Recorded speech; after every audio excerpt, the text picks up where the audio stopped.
Okay, so ito 4, 2, 5, 7, and 6. For injury, ito naman yung binigay. Property damage, and this one is the annual average daily traffic, no? Yung AAD na tinatawag. Okay, so ang formula ng severity ratio may nakakatanda pa. Nakapag-transportation naman na kayo, no? Before kasi makapag-4, dapat almost tapos na yung subjects na. Okay, so sana na-discuss sa inyo yung formula to compute the severity ratio. Okay, so this is the formula to compute the severity ratio. Fatal plus the injury. Okay, isasam mo lang lahat ng fatal, isasam mo lahat ng injury. Thus, ang denominator will be fatal plus injury plus the property damage. Okay, so ito madali pa kasi direction lang. Just compute the sum. Okay, so ito kasi per year, no? So you have to sum this one. Yun po yung ilalagay natin sa fatal. Okay, pa-compute na lang ako. Pakisum po ito lahat. So pagka sinam natin yan, this is the total, 24. Okay, then sa injury, pag sinam natin to, pa-verify na lang, no? This one should be the total for your injury. Okay, so that is 324. Then sa property damage naman, pag sinam natin mula dito 110 hanggang sa 175, ito yung kakalabasan natin na total. Okay, so this one is 917. Okay? So yan yung i-input ka sa fatal, injury, property damage, then masasolve mo na yung severity ratio. Okay? Pa-input ka ako, tapos pasolve ako ng severity ratio kung ano ang masasolve natin. Ilan po? 0.28. 90? 28. Okay? Sige. So, input natin, input ko lang, severity ratio, 24 plus 324, then fatal 24 total, injury total, then property damage also. Nahihirapan sila sa MSTE. Kasi ang MSTE ngayon is not just a basic math, no? Applied math na kay Sir Dakay. Okay? Sir Dakay yung examiner natin for MSTE. Okay, so included na doon, more on focus na construction at transport. Okay, econ din meron siya. Tapos yung mga basic na math na dati lumalabas, like integral mo lang, hindi na niya binibigay, no? Kasi ang mga ganong function, solvable ng calculator. Okay, kaya hindi niya na siguro binibigay. Okay, sige, doon tayo sa letter B, sa rate of injury of accidents. Okay, ba't ayaw na kaya ng test? Ayan. Sige po, dito isa po dyan will be the accident rate na tinatawag. No? Kanina severity ratio, kung gaano ka-severe po yung naging accident, that's severity ratio. Okay? So dito po ay accident rate naman. Yung sa SOD, dalawa yan. Pwede po yung accident rate natin is for 100 million vehicles per miles of travel in a segment of a highway. Okay? So may clue dito, pagka segment ng highway yung binigay sa inyo, ito po yung formula to compute the rate of the incident. Okay? So that is A multiplied by 100 million. Kasi sabi dito, no? For 100 million vehicles. So ang multiplier dito sa accident will be 100 million. Okay? So lagay ko lang lahat ng nandito sa inyong formula. Yung A dyan will be the number of accidents during the period of analysis. Okay? Then yung ADT, familiar kayo dito? The average daily traffic. Yun yung given kanina, no? Yung AADT natin. Okay? Then yung N will be the time period in years. Kung babalikan niyo yung kanina, ang time period natin will be from year 1991 to 1995. Okay? So that will be 5 years for your N. Okay? Then yung L then will be the length of segment na i-analyze for the accident. Okay? Kasi meron lang dapat sa certain length lang na i-analyze para po dito sa rate na accidents. Okay? Ngayon, may isa pa tayo to compute the rate of accident. Yung isa will be for the segment of the highway. Yung dito, para saan naman po yan? Sa intersection. Okay? So, in-analyze yung accidents na to sa intersection. So, ito po yung formula. Halos similar yung dalawa. Kung titignan nyo, no? Dito nga lang, per 100 million, kaya ang multiplier is 100 million. Okay? Dito po, accident per million. Kaya ang multiplier is only 1 million. Okay? Then ang pinagkaiba sa denominator, may L dito, kasi length of highway yung in-analyze, no? Dito po ay intersection, kaya wala tayong length. Okay? Doon sa ating formula. So, parehas yung A dyan, parehas yung ADT, parehas din po yung N natin. Okay? So, wag na malilito na kung kailan gagamitin yung formula na to or yung sa kabila. Kasi hindi babanggitin yan, which one yung gagamitin yan. Okay? Dapat kayo mag-analyze. Pag given is the segment of highway, yan yung formula pag intersection dito tayo. Okay? Sige, balik tayo dun sa question. Na-picturean niya, pwede ba na-picturean niya, no? Para meron kayong copy.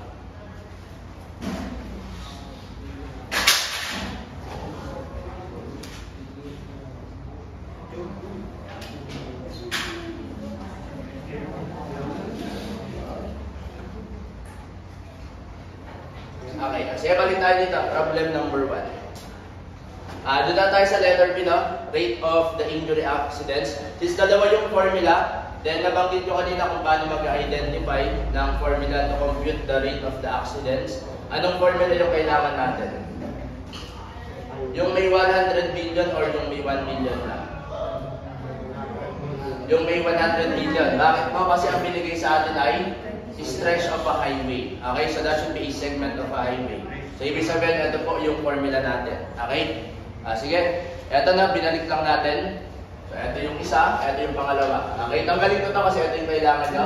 Segment of a highway ang given sa atin.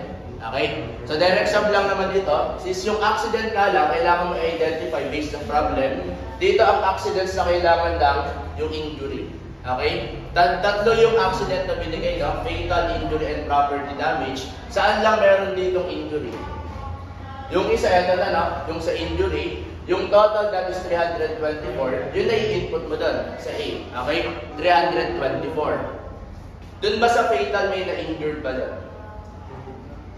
Dito, sa fatal. Tama yung mga namatay. Ibig sabihin, included yan yung injury. Okay? So we have to include yung fatal. Okay? Sino lang yung hindi included? Sa property damage naman, halimbawa, may na-accident, no? Yung property damage would be the vehicle. So, wala naman na-injure sa vehicle. Tama? So, hindi dapat isasama. Kasi ang hinahanap lang natin is only the rate of injury. Okay? Na accidents. So, yan na yung capital A natin, no? Then, multiply by 100 million. Then, divide by the ADT. Ngayon dito, ang given po sa atin is the annual average daily traffic. Ano ang gagawin natin? Nag-analyze tayo ng 5 years, di ba? So, ibig sabihin, ang kukuhanin natin should be the average. Okay? So, kuhanin mo ito lahat, then i-average mo. Okay, paad po muna lahat. Tapos divide ng 5, kasi average lang. Okay? So, add nyo lang yung AADT, then divide by 5 years. Yun yung average natin. Ilan po yung lalabas dito? Yeah, 1,220. Okay? This one will be your ADT. I-add lang to lahat, then average, 5. Okay? So, input mo ngayon dito for denominator, ADT. Then, multiply. Ano yung N natin? N should be the time period in years. Okay? Ilang years yung in-analyze? 5 years. So, that should be your N, 5. Okay? Then, this one is constant, no? Number of days yan, 365. Then multiply the length of the segment ng highway. Ilan po yung length? 20 kilometers. Okay, ingat lang sa unit. Kasi binanggit dito, pag ginagamit or kinakompute natin yan yung LI in miles. Tama? This one is in kilometer. Then we have to convert your kilometer to miles. Okay? Marunong kayo gumamit ng Calvino na conversion. Anong Calvino? Ayan, no? Mabuti nakanan na tayo lahat. Kasi mamaya may mga Caltech, no? So, dapat ay, yan na yung gamit na. Ano yung conversion? In 1 miles, we have ilang kilometers po? 12.4. In 1 miles, or baka baliktad na. Pwede naman pong baliktad. Okay, dito nga lang kinuha ko in 1 miles. We have 1.609 kilometers. Okay?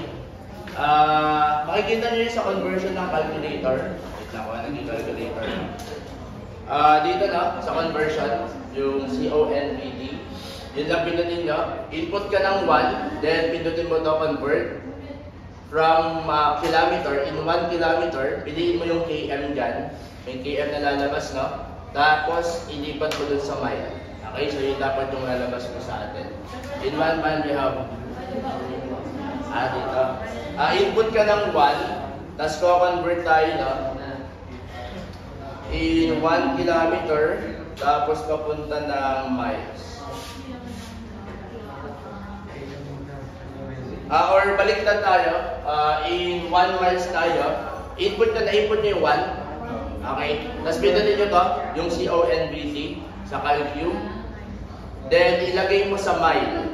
Ilagay nyo sa mile kasi equal nyo.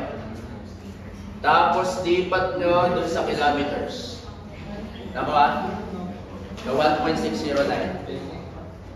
Then, ito yung magiging rate of the injury accidents. That is 1,257.43. This one is unitless daw kasi rate of accidents lang. Okay, sige pa, picture po muna dito.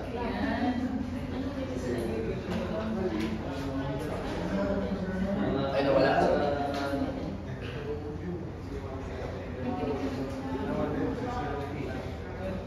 May quiz ata kayo, no? After ng ganito. Pero hindi naman today. Nadalihan ko na lang yung quiz na kasi nangihingi si ma'am sa akin. Parehas na lang, no? Ito. Papagin lang natin. Okay, dito tayo sa letter C. Compute the rate of the total accidents. Ano pinagkaiba ng dalawa? Kasi yung formula parehas lang, kasi segment ng highway pa rin yan. Okay? Dito nga lang should be the total accidents. Dito injury lang. So kung total accidents, we have to include the property damage. To compute your A. Okay? Sige po, yung A, kanina, yung fatal tas injury lang yung pinagsama na. Kasi injury lang dito. Kaya kung total, isasama nyo na po dyan yung total ng property damage. That is 970. Okay? Then multiply 100 million, divide, same yung ADT, 1 to 20. Then yung N, parehas 5 years, 365, constant to na, then multiply yung L. Tapos kinonvert natin kanina to, dapat kasi naka-miles palagi yan. Okay? So ang magiging total na rate natin, ilan po ito? This one is 4,570. Okay, 0.82. Okay, sige ba, pa-picture mo na yung problem. Ito na lang picture natin lang. Nandiyan na yung lahat. Yung solution natin.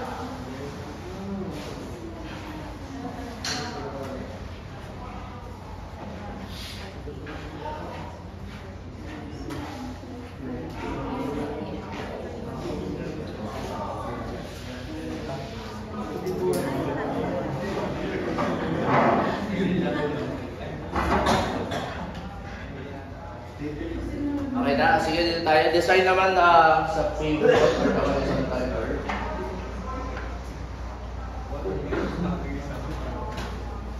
Okay, sige pa, basahin muna natin. Problem 2, a car having a weight of 40 kN is moving at a certain speed around the curve. Okay? Assuming no lateral pressure between the tar and the pavement and considering a centrifugal ratio, that is our CR, na 0.3.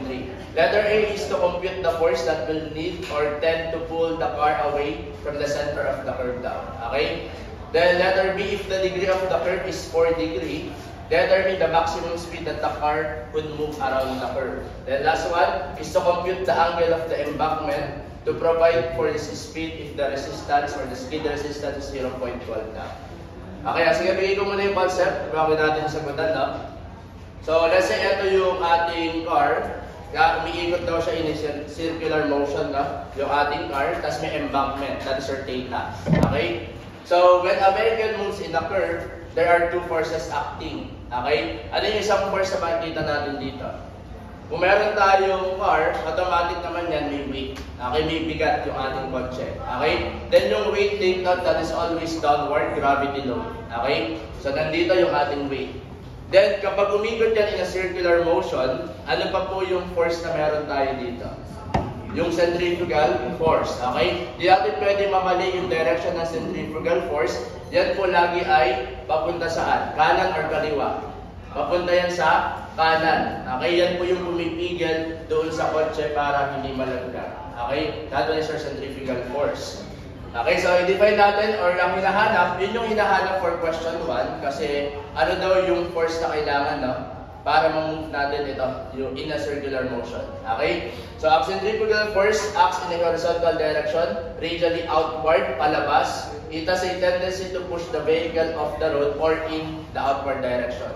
Okay? Ang isa pa dyan, makikita nyo ito na, yung super elevation na tinatawag. Kasi meron tayong embankment that is our theta. So this one is elevated at a certain distance. Okay? So yun yung tinatawag natin na super elevation. Sabi dito, the outer end of the road is raised above the inner end such that the resultant force become normal to the road surface. Okay? So, ibig sabihin, pag kinuha natin yung resultant ng CF at saka ng weight, dapat yung resultant yan should be normal or perpendicular dun sa road. Okay? Yun yung binabanggit. Yun yung super elevation. Okay? So outer end, nandito yan. Then the inner end, yun po yung nasa baba. Okay? So mula sa inner end, mag-measure ka lang ng vertical na distance. Yan po yung tinatawag natin na E. Okay? That is a super elevation. Okay? Dapat lang, tandaan nyo po lahat ng nandito, no? Kapag binigyan ka ng ganyan na problem, so dapat alam nyo yung forces na nag-up agad yan. Okay? Kasi po, dito binanggit, no? Yung super elevation, such that para daw ang resultant force becomes normal to the road surface. Pagka normal, ano ibig sabihin po? Perpendicular na. So, etong resultant ng CF at saka ng weight should be normal dito sa ground. Okay? So, ibig sabihin itong force is perpendicular din sa ground. Okay? So, ito tawagin natin na R. Kasi ba, picture muna nila. So, ang hinahanap din sa question letter A is the centrifugal force, no? Then, doon sa letter C, yung angle of embankment, that is your theta. Okay, sige, i-derive natin paano natin sa-solve yung CF na yan, no? Pwede nyo naman kasi, dalawa lang yan sa, lalo na pag nag-go-correl or nag-go-board exam, either memorize mo lang yung formula or magde-derive ka.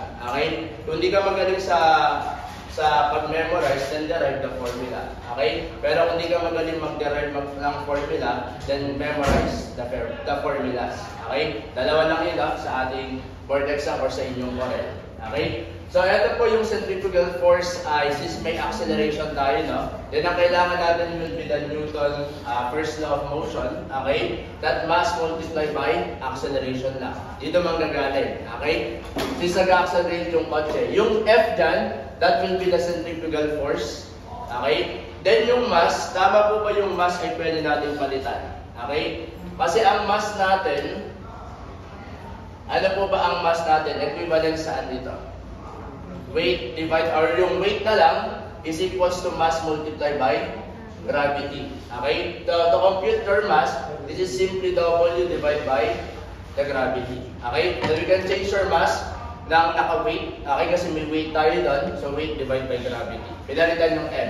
Okay? Then acceleration, kapag umiikot ang object natin in a circular motion, there are two acceleration, no? Yung isa will be the tangential acceleration, that is your AT, and the other one will be the centripetal acceleration. Okay? Ang kailangan natin dito should be the toward the body.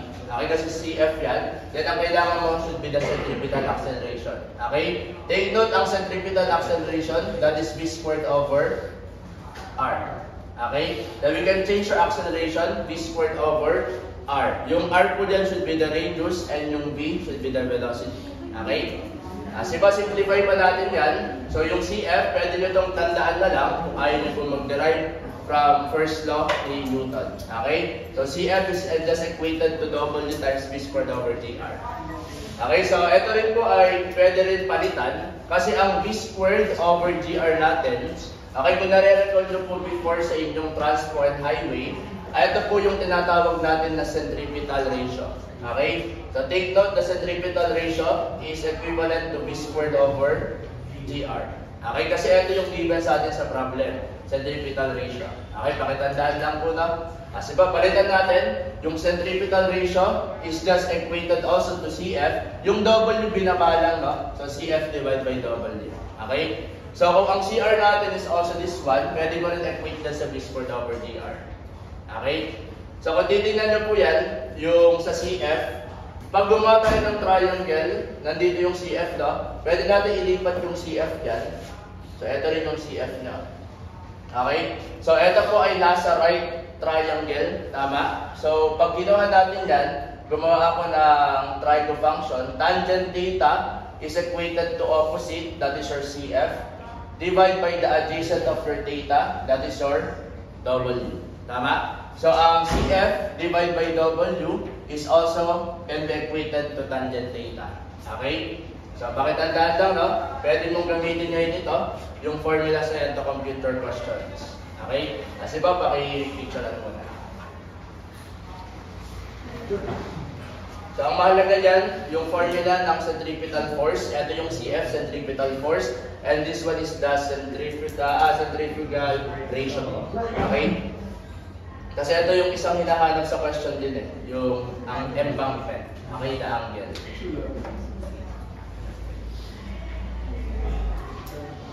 Okay, sige, balik tayo sa question. Doon muna tayo sa letter A. Okay, sa question, letter A muna. Compute the force that will tend to pull the car away from the center of the curve. Ano po yung hinahanap natin dito? Center of the curve. Tama po ang ating CF. Mula dito sa center of the curve, palabas po dito, that is the centrifugal force. Okay? So yan po yung hinahanap po natin sa letter A. Okay? Since na-derive na natin formula kanina, no? That is simply CR equate to CF divided by W. Yung CR given sa problem, centrifugal ratio of 0.3. So ilagay ko and also the weight. Okay? So ito yung CR, 0.3. Yung weight po is given as 40 kN. So 0.3 ng 40, just cross multiply, that will be the centripetal force. Okay? So ito po yung answer for your letter A, 12 kN. Then sa letter B, if the degree of curve is 4 degree, determine the maximum speed that the car would move around the curve. Okay? So may degree po na binigay na, 4 degree. So balik tayo sa formula kanina, CF is equated to W V squared over GR. Okay na tayo sa CF, meron tayo na. So eto ay wala. Velocity may given ba sa problem? Wala. Okay? And also your GR, yung gravity walang problema, yung radius kailangan natin palitan. Okay? Makukuha mo yung radius dyan ng curve. Bakit po? Kasi may given na 4 degree. Okay? Kasi pwede mo rin ito palitan. Kasi pag dinivide mo yung W dun sa baba, okay, CF divided by W, that is also CR. Okay? So pwede ito o yung nasa taas po yung gamitin niya. Walang problema. Okay? Para sa answer dyan. Sige po. Ang ilahanap sa question, eto, yung V. Yung CR, walang problema, 0.3 sa question. Yung radius lang, kailangan natin palitan. Okay? Yung radius po ba ng formula ay tandaan na pa sa inyong simple curve? 1145. Ilan yan? Yung 1145, no? 0.916. Okay? That one is derived. Kunyari, ito yung inyong curve. Okay? So, meron kasing standard tayo. Pinukuha natin yung degree ng ating curve in every 20 meters. Okay? So, ngayon, pwede mong i-ratio yan. In 20 meters, we have this degree, no? That is our 4 degree. Ngayon, sa circumference sa isang buo na to, ang circumference po ay 2 pi r, no? We can ratio. Okay? Since this one is degree, so sa isang ikot na ganun, ilang degree po tayo? 360 degree. Okay? Then just cross multiply 20 times 360. Okay? Divide the degree dito. Multiply ko lang, no? Yung 2 pi ibaba natin. So dito ko ilagay si 2 pi po ngayon. So that will be the equivalent radius r. Okay? So, paki-simplify nga po nito, 20 times 360 divide 2 pi, ano po yung lalabas dito? That is also equals to 1145.916, tama po, no? Divide by the degree. Okay, so wala nang problema lang, since given is the degree. Okay, balik ko lang po sa formula. CR, 0.3, eto na, V squared, gravity, 9.81, then eto po na, 1145.916, divide by the 4 degree na given po sa inyong question. Ito po, 4 degree. Okay? So, ito na masasolve natin na velocity. That is 29.04 meter per second. Okay, sige po, picture muna sa mamang picture.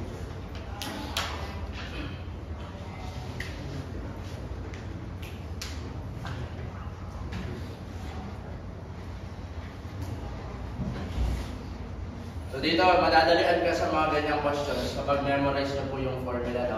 Mahirap kasi siya kung i-derive mo, lalo na sa Coral at Board exam. Since ba nag-exam tayo, time pressure, no? So maganda kung kabisado nyo po yung formula. Okay? So last question tayo. To compute the angle of embankment to be provided for this speed if the skid resistance is 0.12. Okay? Ano po yung nakalap for this question? Angle of embankment, that one is your theta. Tama po, yung kanina po. Okay, pwede mo rin computein yung super elevation, tapos i-arctan mo na lang. Okay? Sige po. Dito po ay take note, kapag umiikot yan, tapos may rough surface tayo, take note, may resistance po yung ating gulong doon, no? Yun po yung friction na resistance.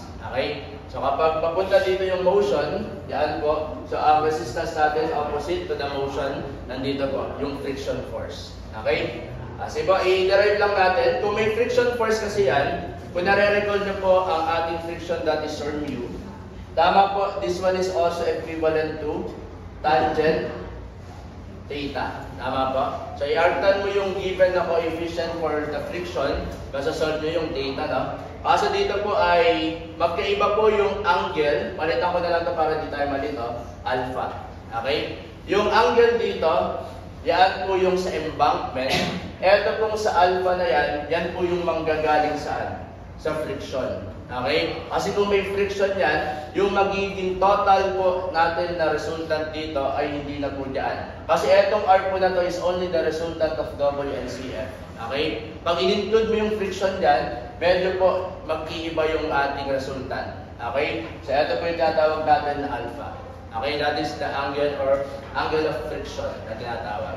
Okay? So pakitandaan na, yung theta, angle of embankment, yung alpha is yung angle of friction. Okay? Kasi po, ito yung formula to compute. Kasi kanina, si V squared over dr, yan po yung CR na kanina natin. Yan din po ay pwede natin equate sa super elevation, that is your E, plus mo lang dito yung friction. Okay? Ngayon, kung binanggit sa problem na frictionless, zero to. Okay? So, hanapin mo lang yung E. Okay? Sige po, dito pwede natin palitan yan kasi ang ating E at saka F, pwede natin ilagay as theta. Okay? So, yung elevation kasi na to, pwede natin isolve as tangent theta. Then, yung friction po na yan, pwede natin isolve as tangent alpha. Okay? Kasi po, etong V squared over dr, pinalitan ko. Kasi pwede natin palitan in terms of CF at saka ng weight.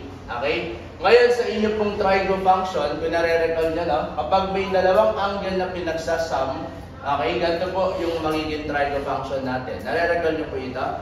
Okay, sa inyong trigo. Kung hindi man, wala tayong problema, no? Kasi diderive lang naman natin. Okay? Kasi po, eto po, tangent theta at saka tangent alpha. Let's say ay 0 point something to, tas 0 point something. Pag minultiply natin yung dalawa na 0 point something lang, ano po yung normally na lumalabas? Almost negligible. Diliit, no? Pag minultiply mo ka, pwede mong itry. Dahil sabihin mo 0.05 times 0.01. Pag minultiply mo yung dalawa na yon, mas liliit. Okay? So, ibig sabihin, ang ginawa po dyan to simplify the equation, ito po ay in-equate lang sa 0. Okay? So, pag sinimplify yan, your tangent theta plus tangent alpha is just equal also to V squared over dr. Okay? Ang V squared over dr po is also equated, can be equated to centripetal force divided by the weight. Okay? So, ito po ay given na sa problem nyo. Then, ang hinahanap lang natin doon will be your theta. Okay? Sa last question na. So, pwede po natin gamitin yan to solve that one. Okay? Dito po, pa-take note pala. Tanggalin ko muna to. Yung tangent theta, pwede ma-equate dito sa super elevation. Yung tangent alpha po na yan, pwede natin equate sa friction. Kasi kung babalik tayo dito, yung E na yan is also your tangent theta. Okay? Then, itong friction natin should be also your tangent alpha. Okay? Kaya kung pinilitan nyo, pinalitan lang natin. Naging V squared over dr. Okay? Kasi ba, pwede nyo tandaan ito, no? Kapag angle, pero kung ang gusto ko ay super elevation at friction, ito yung gagamitin nyo. Pero kung gusto sa problem ay naka-angle, ito. Okay? Kasi ba, pa-picture. Then, let's solve your last question for problem 2. May velocity naman na tayo, no? Tapos may radius na. Tapos ito yung sasolve lang natin. Okay? Kasi ba, ibalik ka sa letter C. Compute the angle of embankment, that is short theta. Okay, so ito yung ibabalik ko lang na formula. Yung ating friction, given po ba sa problem na? Given, no? Ang skid resistance is similar with friction. Okay? So, given yung friction niya, that is 0.12. So, just input E plus your 0.12. Okay? Then, equate to V. Saan manggagaling yung velocity po natin? Ito po ay nakuha nyo kanina sa kabilang question. Okay? Yun po ay, pag kinompute mo to, yung V squared over dr, that is similar with CR. Okay? So, pwede mong ibalik yung nasolve mong velocity at saka yung radius. Kaso hahaba pa. Eh, pag sinolve mo yun, ito yung 0.3. Okay? Yung CR. So, ito na lang po in-equate ka. Okay? So, yung makukuha natin na super elevation, this one is just equal to 0.18. Okay? Ano po ba ang gusto sa question? Angle. Okay? Yung isa nga po natin ito ina-equate. Yung E. Sa tangent, theta. Okay? So, equate natin their tangent theta. Then, arctan of 0.18. So, ito yung lalabas na. 10.2 degrees. Then, that one will be the angle of embankment. Kung isasolve nyo naman yung angle of internal friction, ano pong gagawin nyo? Kunyari, isasolve nyo yung angle of internal friction. So, tangent alpha, just equate saan po? 0.12. Okay? Then, yung alpha, yun na po yung lalabas. This one will be the angle of internal friction. Ito po is angle of embankment. Question po dito sa problem na yan. Wala naman. Magkailan po yung transportation na subject sa DLS? Isa lang or dalawa? Sa amin kasi magkahiwalay. I graduate of Mapua University pala. Nalimutan ko panggitin. Magkaiba yung traffic engineering namin saka highway and transport. They go sure sa DLS. Sa inyo po magkaisa lang. Highway transport. Magkasama highway and transport. Magkaiwalay. Na-discuss po yung mga ganyan. Kasi pa sa problem number 3 po tayo.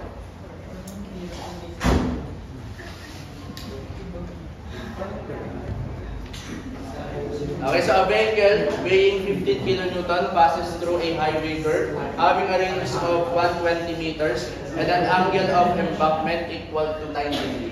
The location of the center of gravity of vehicle is 0.8 meter above the roadway and the distance between the front wheels is 1.2 meters. If friction is great enough to prevent the skidding, at what speed would overturning impel? Okay? Ano yung hinahanap po sa atin? At what speed, that should be the velocity, no? Ano daw po yung kailangan natin velocity na magsisimula na po yung overturning down? Okay? So, sino po yung magbibigay ng overturning sa ating car? Tama po, dalawang force lang yung meron. Weight and your CF. Okay? Kung medyo malakas or mabilis yung velocity natin, mabilis po yung centripetal force. Bakit po? Kasi ang centripetal force po natin, ano po ba ang formula kanina? W V squared over GR. That is directly proportional with each other. Okay? So pag lumaki yung velocity mo, lalaki yung CF. So kung malaki yung CF, malaki po yung humihila sa kotse nyo. Tama po? So mag-overturn pag medyo malaki yung CF. Ano daw po yung magiging limit natin sa velocity lang? Na magsisimula na mag-overturn yung ating kotse. Okay? Kaya meron tayong mga maximum velocity, no? Makikita sa road nyo. Kapag meron pong curve, kapag ganun, makikita mo, ganito lang dapat yung maximum velocity. Okay? Yun po yung nahanap sa question. Okay, let's read po. Ito po, dito tayo umiikot, no? Yung ating kotse. Yan daw po is elevated at 9 degree, given sa ating question. Okay? Ganito yung kotse natin. Okay? So, lagyan ko lang ng axis. Yung weight po natin, dapat po tumatama yan sa center of gravity. Okay, ng inyong kotse, 15 kN. Binanggit po ang location ng center of gravity ng vehicle. That is 0.8 above the roadway. Okay? Lagay ko po, if this one is at 9 degree, ano po ang angle na to? 9 degree din. Tama po? Kapag may perpendicular ka dyan, yung angle na to, yun din po yung angle doon. Okay? Kapag yung axis mo ay perpendicular dito sa road. Okay? So, ito po ay given yung center or the center of gravity ng inyong kotse. Sabi po sa problem natin at 0.8 above the surface. Okay? So, nandun po yung CG nyo ngayon. Then, dito po ay meron na tayong pressure. Since kanina sa problem, binanggit na wag natin i-consider ang lateral pressure sa tar at pavement. Dito walang binanggit. Then, we have to consider the lateral pressure. Okay? Kasi kung may weight yan, dapat may normal force tayo dito sa dalawang gulong. Okay? Then, ano pa po yung isa natin dito? Ito binanggit na 1.2 meter the distance between the front wheels. Yung dalawang gulong is at 1.2. Hinati ko lang na 0.6 at 0.6 po. Okay, yung CF na palagi ganito po ang direction, face kanina na sa ating question. Okay? Then ang gagawin natin dito, tatanggalin ko to. Bakit kaya natin tatanggalin po yung isang force na yan? Yung normal force. Ano po ba yung question sa atin? Balik tayo na. Ang hinahanap po sa atin, ano yung velocity para magsisimula na mag-overturn yung ating kotse. Okay? So ngayon kung ganun po yung ating condition sa problem, dapat yung CF medyo malaki. Okay? Ngayon pag hinila natin yung kotse dito, okay? Ito po dapat pag mag-overturn na siya, aangat ng kaunti. Tama po? Ngayon, pag umangat ng kaunti ito, walang contact between the car and the pavement. Ibig sabihin, wala tayong normal force doon. Okay? Kaya po sa problem ko na to, tatanggalin natin yung normal force. Okay? So, ito po yung mga forces na nag-a-act dyan. Then, kapag mag-overturn na yan ngayon yung kotse natin, dito tayo ngayon mag-detect ng summation moment lang ng forces. Okay? Kasi dito nagkakaroon ng moment po yung ating kotse. Dito kasi siya mag-overturn, no? So, ito po yung pivot point natin. Okay? Kasi po, dito para mabilis natin i-moment, i-component ko lahat ng force. Yung weight at saka yung CF. Okay? Kasi po, yung weight natin, component ko along this axis. That will be double sine 9 degree. Nakasunod dito sa double sine 9 degree. Okay? Kasi opposite, that should be sine theta. Okay? So, ito po, ano yung nandito naman? That should be W cosine 9 degree. Okay? So, kapag kinomponent mo yan, that will be W cosine theta. Okay? Yung CF, pwede nyo rin kung i-component ito, no? If this one is elevated at this angle, ito po ay parallel dyan, ito ay parallel dito. Kung ito ay 9 degree, ano pong degrees to? 9 degrees also. Okay? So, i-component ko rin yung CF nyo. So, ang component dito niyan, since kadikit yung theta, that should be CF cosine theta.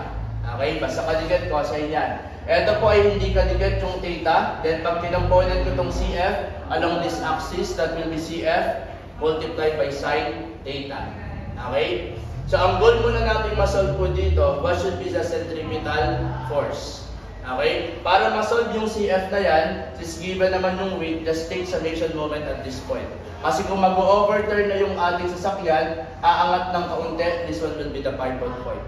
Okay? So, dyan tayo mag-moment po ngayon. Ang moment force times distance lang, no? So, sige po. Ang moment tayo sa inyong point A. Lagi ko lang ito, point A, no? Dyan po. Unahin ko to, si W, sine 9 degree. Kapag umikot ng counterclockwise, ina-negative ko na lang. Okay? Anong ikot po nito dito sa A? Counterclockwise. Okay? That should be negative. W15 sine 9 degree. Ang lever arm niyan, papunta sa A ay 0.8. Okay? Force times distance. Moment po. Okay? Yung isa pa ay ito, si 15 cosine 9 degree. Moment natin papunta sa A. Force times distance. Ano pong distance dito? 0.6. Okay? Kaya ito po, force times distance lang. Bakit negative? Ang ikot po nito, counterclockwise. Negative. Okay? Sino ba po yung imo-moment natin? May dalawang force pa tayo, no? Unahin ko po ito, yung cosine 9 degree. Ang ikot niyan, clockwise. Okay? That should be positive. Ang lever arm ng CF papunta dito ay 0.8. Okay? Force times distance lang, 0.8. Last one, ito po, CF, sin theta. Anong ikot nito sa A? Clockwise or counter? Counter po, no? Pag counter, sinabi natin negative. Okay? Then ang distance po nito, that one is 0.6. Okay? Summation moment lang at this point, then equate that one to 0 po. Okay? Isa lang ang unknown, that will be the centripetal force. Ganyan dapat kalakas yung ating force para magsimula pong mag-overturn ng ating kotse. Okay? So pagkasal mo na ngayon yan, yung CF, balik po tayo kasi ang hinahanap ay velocity. Ang formula po kanina nung dinerive natin yan, W V squared over GR. Okay? Input na lang, no? CF po, ito yan, 15.69. W, that should be the weight, 15. V squared over G, 9.81. Then yung radius po ay given sa problem, no? Having a radius of 120 meters. Yung curve niya. Okay? So, masasolve na natin kung ano pong velocity ang kailangan. That is 34.83 meter per second. Okay? Kasi ba, pakipicture lang muna.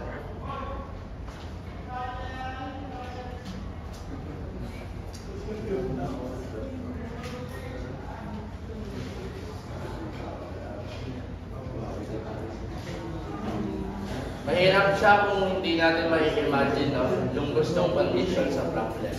Okay? Kasi ang kailangan natin, kailangan mag-over So pag mabilis yung velocity mo, malakas yung CF, mag-overturn. Okay? Kaya po may mga nalalaglag sa bangin, no? Halimbawa, bangin yan. So masyado siya mabilis, mag-overturn. Okay? So pwede na tayo mag-design pala ng roadway, no?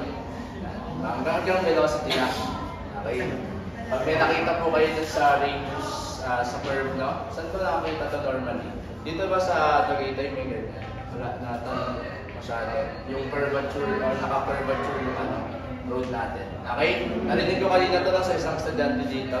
Stopping sight distance. Okay? So ito po, isolve natin or i-discuss natin will be the stopping sight distance. Ano po yung stopping sight distance na tinatawag? Yan po yung distance, no, na natatravel yung ating car para magpinto. Okay? Mula yung pag-perceive mo, halimbawa babangga ka sa isang obstruction, no? Let's say babangga ka sa isang poste. Okay? So mula yung time na na-perceive mo yung poste, dun ka magsisimulang magbe-brake ng kotse. Okay? So yung mako-cover natin na distance mula po nung na-perceive natin at saka in-apply mo yung brake, yun yung stopping sight distance. Okay? Kasi po, the total distance traveled during 3 times interval. Ano po yung mga interval na kasama sa stopping sight distance? Yung letter A, that is the time for the driver to perceive the hazard. Let's say, ikaw yung nagda-drive, no? Nakita mo po, may hazard, babangga ka. So, may time yun na mapag-perceive mo yung hazard. Okay? Yun po yung letter A. Then letter B, pag nakita mo nang babangga ka, syempre hindi mo naman hahayaan babangga ka lang, no? Magre-react ka ngayon, ay babangga na ako. Okay? So anong gagawin mo ngayon? Doon mo palang i-apply yung brake, yung preno. Okay? Pag in-apply mo ngayon yung preno, yun na po yung sa letter C. That is the time to stop the vehicle after the brakes are applied. Okay? So mula po dito sa A at saka dyan sa B, ito po yung tinatawag natin na perception time. Okay? Nung na-perceive natin yung hazard, and this one po is the braking time. Okay? Kasi po, ito po yung formula to compute the stopping sight distance. That is simply velocity times the time. Okay? Then ito po is yung braking distance na tinatawag. V squared over 2G. F po dyan will be the friction and yung G will be the slope. Okay? So ito yung tinatawag natin na perception reaction time. Dito po yung pumasok, no? Nung nakita mo yung hazard, ilang time pa bago ka nag-brake. Okay? So yun po yung T, yung time. Okay, yung velocity po dyan, initial velocity ng kotse lang yun. Okay, tapos ito po, yan po yung tawag natin na braking distance. Okay? So dalawa yung distance, pagka ang hinahanap nyo po is the stopping sight distance or SSD. Okay? Velocity po, yung V dyan sa inyong formula. Yung T will be the perception reaction time. Ito po ay binibigay sa problem. Then yung F is the skid resistance or the coefficient of friction. Then yung last one will be the slope of roadway. Okay? Kung elevated po ang ating ground, let's say po elevated, upward, pagka tayo po ay umangat dyan, what grade po ang ilalagay natin? Pwede kasi positive or negative, no? Kapag pataas ay positive grade. Okay? Pag pababa naman po, baliktad lang yan. Okay, that should be negative grade naman. Okay? Pag horizontal, ano po ang grade natin? 0. Okay? Kung horizontal po ang grade, yung ground, ang G po niyan 0 lang. Okay? Walang binanggit sa problem ng friction, pero normally meron po yan pag ganyan yung question. Siba, na-picture nyo na? Balik tayo sa question. Nabigay na po ba yung handout sa inyo? Hindi pa. Okay. Paano kaya ibibigay sa inyo yung handout? Okay, so nasa kay Miss Irish naman, nasal ko po sa kanya kagabi. Okay, problem number 4. Asahin na natin, a driver traveling at 50 miles per hour po yan pag MPH is 80 meters from a wall ahead. Okay? If the driver applies the brake immediately at a brake reaction time of 2 seconds and begins slowing the vehicle at an acceleration of 10 meters per second squared. Okay? Letter A is to compute the distance from the stopping point to the wall. Okay, nung huminto na yung kotse, gaano kalayo pa siya dun sa wall. Yun po yung nahanap sa letter A. Okay? Letter B, yung perception distance. Okay? Nung na-perceive na yung hazard, nagkaroon siya ng distance na ganito. Okay? Di pa niya ina-apply yung brake dyan. Tama po? Nung nakita niya na yung ating hazard, i-apply niya na yung brake. Okay? So pag in-apply niya yung brake, magde-decelerate yung ating kotse at this distance. Okay? Mula po dito hanggang dyan, ang tawag po doon will be the braking distance. Mula dito hanggang dyan lang natin in-apply yung brake. Okay? So ngayon, eto mula dito hanggang dyan, ano po yung tinatawag natin dito? The stopping sight distance. So just compute the stopping sight distance, then 80 minus your SSD, yun po yung hinahanap sa unang question. Okay? Gaano kalayo ito hanggang dun sa wall? Okay? Ibalik ko lang. SSD po ang hahanapin natin. Formula based lang yan, no? V multiplied by time. Yung velocity, dapat nga lang po yan kanina, meter per second. That one is in miles per hour, then we have to convert. Okay? So conversion lang tayo, no? Gamitin niyo po yung calculator, no? In 1 miles, we have 1.609 kilometer. Okay? Convert your hour, kasi dapat second. Okay? Nasa denominator yung R, so dapat nasa numerator po yung R pag ating kinonvert. Okay? So in 1 meter per second, or R na to, so eto tinanggal na ata, no, kilometer per hour, miles per hour, kasi ito in 1 meter per second, we have 3.6 kilometer per hour. Eto po ay nakuha lang yan. Pa-multiply nga po muna nito. 50 times 1.609. Ilan po yun? Kasi cancel na ito, no? 80.45. Ilan po? 80.45. 80.45. Okay? So this one is already in kilometer per hour. So ngayon to convert this one in 1 kilometer, we have 1,000 meter. Okay? So cancel out your kilometer. Then in 1 hour, we have 3,600 seconds. Okay? So divide your 1,000 to 3,600. Yun po yung lalabas, no? 3.6. Okay? Pakitake note na lang ito to convert your kilometer per hour to meter per second. Let's divide by 3.6. Okay? So ito po yung magiging velocity natin. This one is 22.35.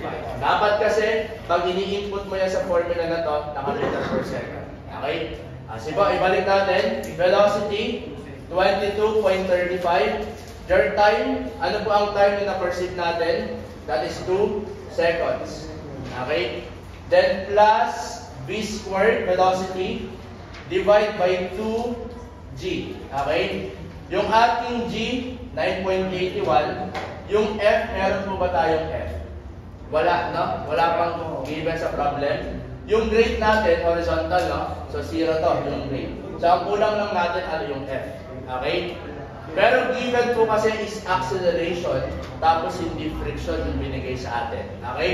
So balik tayo sa formula na to, that acceleration daw is also equals to g multiplied by friction plus or minus g. Bakit po equal kaya ito? Ito yung binanggit niya, no? Ito. Yan daw po is also equals to acceleration. Okay? Bakit equal? Balik tayo dito kay kinematic formula nyo. Okay? Nare-recall nyo po ito sa kinematic equation natin from your physics. Okay? Final velocity, initial velocity, acceleration, then yung distance. Okay? Dito po, para huminto yung ating kotse, yung ating velocity should be 0. Okay? Then, ito po ang given sa atin, yung velocity po na yan, ito yung sinasolve natin yung acceleration. Okay? So, ito po yung acceleration kasi deceleration yan, kailangan bumagal, deceleration, negative. Okay? So, pag in-equate natin yan, negative to, tapos isi-simplify ko, so solve ko yung distance. Yung distance natin is just also equals to v squared over 2a. Yung distance po na to, yan po yung tinatawag natin na braking distance also. Okay? So, yung velocity, eto yan. Yung 2, eto po yan. Kaya, etong nasa baba natin na yan is also the acceleration. Okay? Tama po yan. Okay? So, ibalik ko na dito. Eto is also equal to your acceleration given po sa problem as 10 meter per second squared. Okay? Then, to solve your SSD, eto ang makukuha nyo. That should be 69.68 liters. Kasi hindi yan yung hinahanap sa question. Etong SSD na yan, mula dito hanggang daan. Okay, ito yung hinahanap sa question. So, 80 meters minus this one, ilan po yung matitira doon? That one is 10.32. Okay? So, ito yung hinahanap sa question. The distance from the stopping point to the wall. Okay? Kasi po, doon tayo sa letter B. Determine the braking time or the time during deceleration. Okay? Ang hinahanap pong time mula dito hanggang dyan. Ilang oras daw. Okay? Kasi yung time na given sa atin na 2 seconds, dito po yan. Perception time. So, paano po natin ito makukuha? Meron tayong formula dito, braking distance. Tama po ito. Pwede tayong bumalik na lang sa acceleration. Kung ano may acceleration, ito yung formula.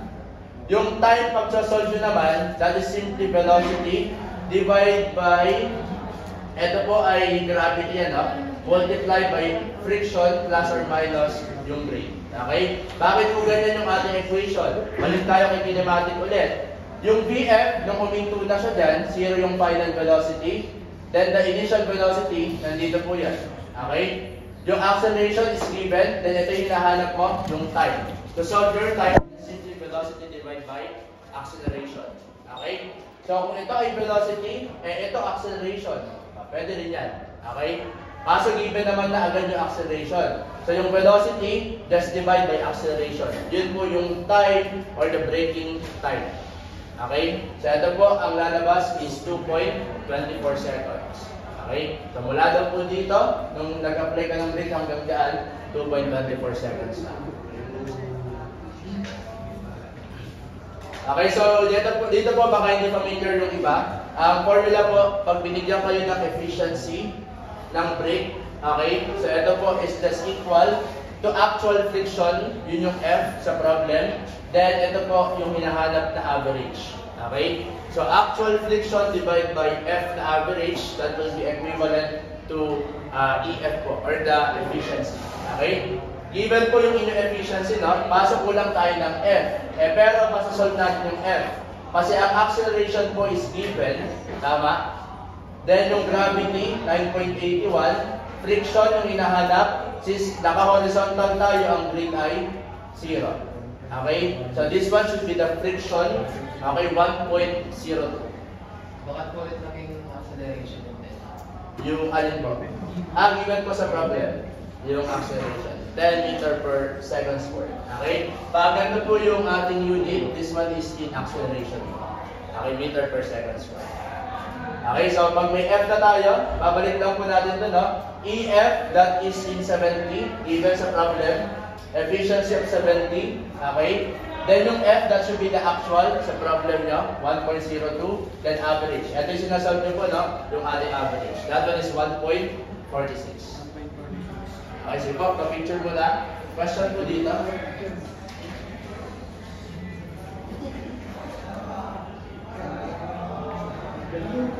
So dito po, halos similar lang yung analysis na sa physics, Ito po. Okay, kaso dito, in-include lang na doon sa physics sana, this one is acceleration. Kaso kung i-include kasi is friction, ito po ang magiging formula. Kapag dalawa lang yan, either ang question is given as the acceleration. Kung hindi acceleration ang given sa inyo, ano po ang given sa inyo? Friction. Okay? So, para sa po yan.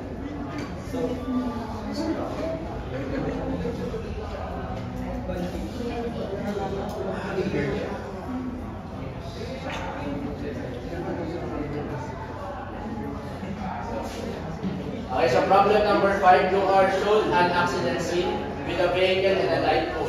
The vehicle was estimated to hit the light pole at 50 km/h. The skid marks are measured to be 210, 205, 190, and 195 meters. A trial run that is conducted to help measure the coefficient of friction reveals that the car traveling at 60 km/h can stop at a distance of 100 meters under the conditions present at the time of the accident. How fast was the vehicle to begin?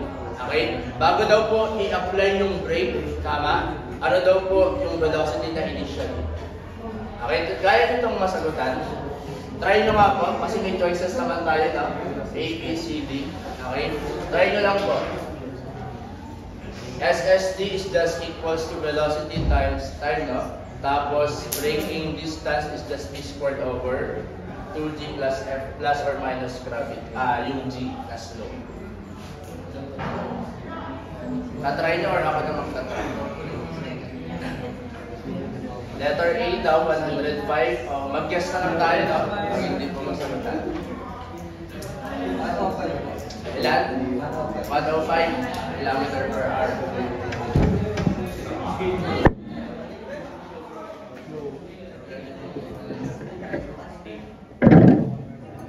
Kung mag-guess lang kayo, sabi nila, kasi nasa sa review center, so binibigyan namin sila kung paano mag-guess. Pag mag-guess daw, sabi nila, huwag daw yung mataas, huwag yung mababa, no? Gitna, hindi ko alam kung laging tama. Siguro nagkakataon, no? Na gano'n. Pero minsan feel ko tama yung ganung analysis din, no? Kasi ako po ay nagpa-part-time sa Maputo. Pag nagbibigay ako ng questions sa kanila, sa choices, ganun nga yung ginagawa ko. Nakikita ko. Okay? Kasi nandyan yung choices, tapos lalaruin mo lang yung choices. Okay, ano po yung ano na? Ulangay. Ha? Letter C. C for rice. Okay? Ano lang yan, no? Guess lang po yan. Okay? Kasi po, ang given po sa atin is the braking distance. Bakit po given yung braking distance? Sabi dito, the coefficient of friction reveals that the car traveling at this speed can stop in a distance of 100 meters. Okay? So yung braking distance natin, yun po, 100 meters. Okay? So kung babalik tayo dito, makakasolve po muna tayo dyan ng friction. Okay? Bakit? Kasi a trial run that is conducted to help the measure to compute the coefficient of friction. Okay? So yung statement na to, gagamitin natin to solve this friction. Okay? Sige po, balik natin. Ito yung nahanap na yung sa velocity, initial. Tapos ito po yung final, 50 km per hour. Bakit po final ito? Ito, yung velocity po na yan. Pinanggit na the vehicle was estimated to hit the pole. Okay? 50 km per hour. Okay, so ibig sabihin tumama po. Okay? So nagkaroon dito na ito po yung gravity nyo, 9.81. Nadidistract ako doon sa kabila. Ano po meron doon sa kabila? Nagkanda ko ba sila? Gravity 9.81, no? Kasi ba, balik. Ang G natin 0. Pag walang binabanggit sa problem, automatic yan i-assume natin na ang rate natin ay 0. Okay? Yung average, kasi dito ang given po sa inyo na skid marks ay iba-iba. Okay? So, nung nag-apply daw siya ng brake, ito daw yung mga na-measure natin na skid marks. Alam niyo skid marks? Yung mga marka, no? Pag nag-apply ka ng brake. Okay? So, ito daw po. So, ang gagawin nyo lang dyan, pag ganyan, madami, i-average na. Okay? Yun po yung gagamitin natin sa problem. So, ang average po natin na distance should be 200 meters. Okay? Sige po. Ito isa-solve ko muna yung friction. So, consider the trial run. Ang trial run, ito po yun. Okay? So, braking distance is also equals to v squared over 2g multiplied by f plus minus g. Dito po, pinalitan ko lang. Okay? Kasi ang velocity or yung v squared kanina is also equals to initial velocity squared minus the final velocity squared. Okay? Kasi po, yung VI, yung VF natin, dito ay isi-zero mo, wag ka munang babalik sa problem, yung buong problem. Okay? Kasi ang pina-consider lang natin dito, trial run. Okay? Nung trinay daw natin na pahintuin yung kotse natin, okay? Ang velocity daw natin initially is 60. So kung huminto yan, can stop. So kung huminto ay 0 to. Nakuha. Okay? Kasi po, 0 yan. So, yung V, 60 km per hour. To convert that 1 to meter per second, anong dinidivide? 3.6. Okay? So, V squared divide 2G friction plus or minus 0. Okay? So, kapag in-equate natin yan, saan po natin to equate? Saan po natin to equate? Anong distance? Sa 100. Okay? Kasi ito sa trial run lang dapat yung gagamitin nyo. Okay? So ito po yung magiging friction. That should be 0.14. Okay? Kasi ang trial run, ginawa yan to solve your F. Okay? Kasi po, kung may F na tayo, babalik tayo ngayon dito sa original problem. Okay? Di-disregard mo na to. Kasi wala na tayo dyan. Okay? Doon na tayo sa mismong problem. Okay po? Kasi po yung skid marks, that will be the braking distance. Okay? That one is 200 meters. Then equate to V, initial velocity. Yan yung hinahanap sa question. Okay? So lalagay ko po yan as VI. Kailangan lagi i-convert to meter per second. Dinivide ko pong 3.6. Final velocity sa problem, that is 50, no? So, kinonvert to meter per second, divide 3.6. Okay? 2, gravity, friction, 0.14. Ang grade natin, 0. Okay? So, masasolve nyo na po yan yung ating initial velocity. That one should be 98.08 km per hour. Okay? So, dapat hindi mataas, no? At hindi po mababa. Okay? So, nasa gitna, letter C for Christ. 98.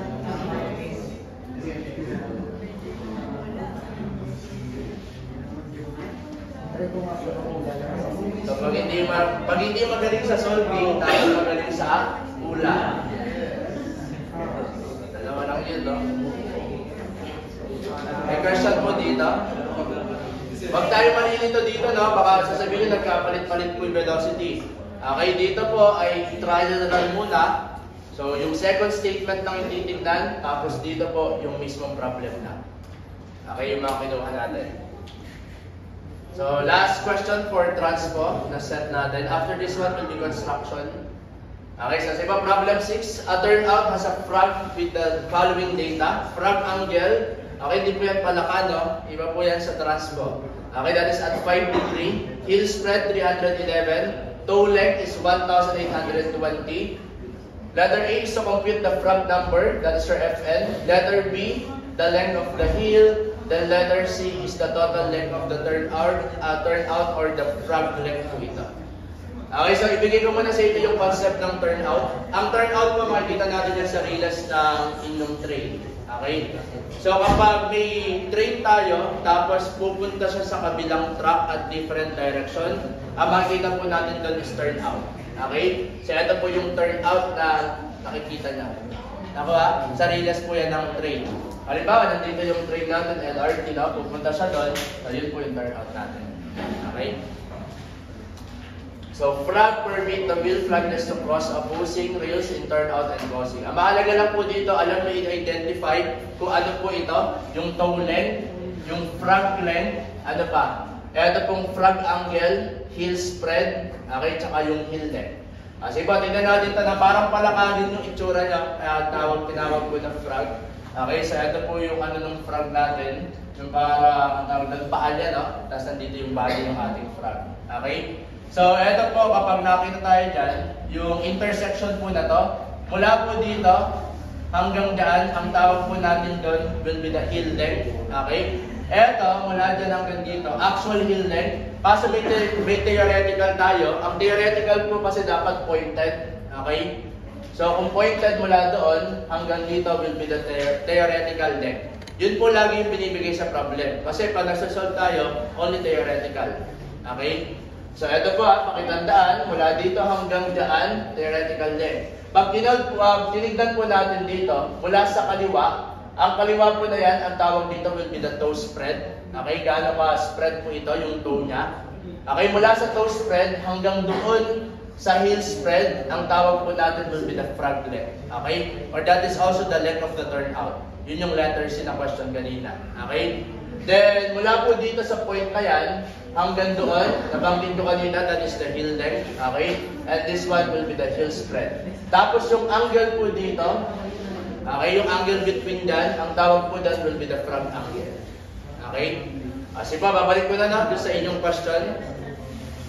So, ganyan dapat yung itsura pag drawing po natin to. Turn out, let's say this one is your turn out. Okay? Lagyan mo ng angle. Ito po, anong tawag ulit dito? Frag angle. Okay? Yun yung 5 degree. Okay, lagay ko dito. That is the frag number. Mula dito hanggang dyan, ano pong tawag dyan? Pag nasa kanan or sa dalawang ganyan, naghiwalay, yun po yung natawag na heel spread. Okay?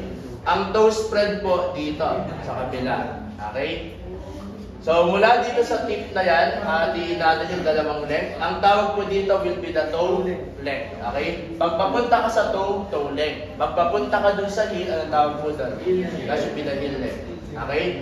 So, ang given sa atin, eto, heel length, frog angle, toe length. Heel spread pala, sorry. Eto, tsaka yan, tsaka ito. Okay po yung given sa atin.